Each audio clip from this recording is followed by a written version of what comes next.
Dr. Leonard W. Johnson Jr. served our country with valor as we raced POWs home from Vietnam and launched men to the moon. The Elkhart native was a decorated colonel in the United States Air Force. He was the only doctor in the Vietnam War to command a combat medical evacuation unit, and in March 1973, he led Operation Homecoming to Hanoi to ensure a safe return for prisoners of war. He was an expert in aerospace medicine. He was a distinguished graduate of the Air War College in Alabama and held degrees from Howard University and Harvard. He was a surgeon and an administrator and flew F-15 Eagle tactical fighters, and he never forgot the place that gave him his start. He was born July 15, 1932, and at age 10, his family moved to Elkhart. He found joy in model airplanes and his schoolwork. In 1947, just weeks shy of his 15th birthday, Leonard Johnson Jr. became the youngest person ever to graduate from Elkhart High School. The Kiwanis Club arranged for him to receive a scholarship. Leonard considered the $7,600 alone he would repay. He enrolled at Howard University in Washington, D.C.,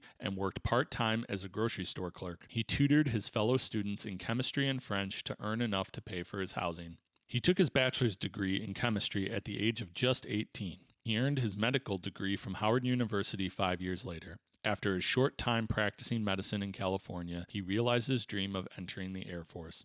By 1965, he was a chief flight surgeon with assignments in the U.S. and Germany. His work in aerospace medicine kept him close to the space program, and he wrote papers on the future of his field as humans traveled from our planet to other destinations. The Elkhart Truth reported in 1969, according to Johnson, the United States could have put a man in a space capsule and gotten him to the moon 3 or 4 years ago, but the problem was in discovering how to get him safely back, the problem that aerospace physicians such as Dr. Johnson are called upon to help solve. Johnson himself said, as marvelous and fascinating as the Apollo spacecraft are, they are like Model A Fords in comparison with the vehicles needed for deep space exploration. By this time, Dr. Johnson had given back to the Kiwanis Club. He wanted his repayment to be used to finance the education of future students. The scholarship in his name lives on through the Community Foundation of Elkhart County. Quote, "We used to say the sky's the limit. Now we say that the sky does not have to be the limit. I have been determined to be diligent in repaying the loan the Kiwanis gave me with percentage through helping God, country, and mankind," Johnson said on one of his Elkhart visits in the late 1960s. He was just beginning his most courageous and devoted service to the country. In 1971, with the rank of colonel and as commander of the 9th Aeromedical Evacuation Group, he oversaw the return of 2 Americans imprisoned in China. He was given command of Operation Homecoming to return American soldiers held captive in Hanoi,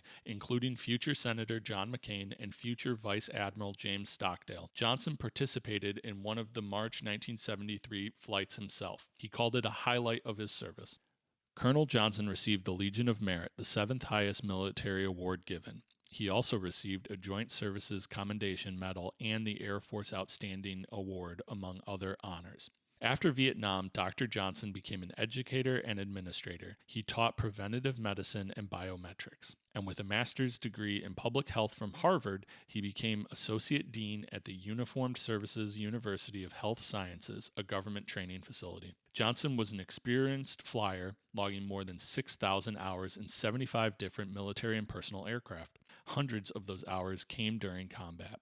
On his way to Elkhart for his 40th high school reunion in August 1987, he flew through a thunderstorm near Kokomo. He lost control of his single-engine plane, and he lost his life at the age of just 55.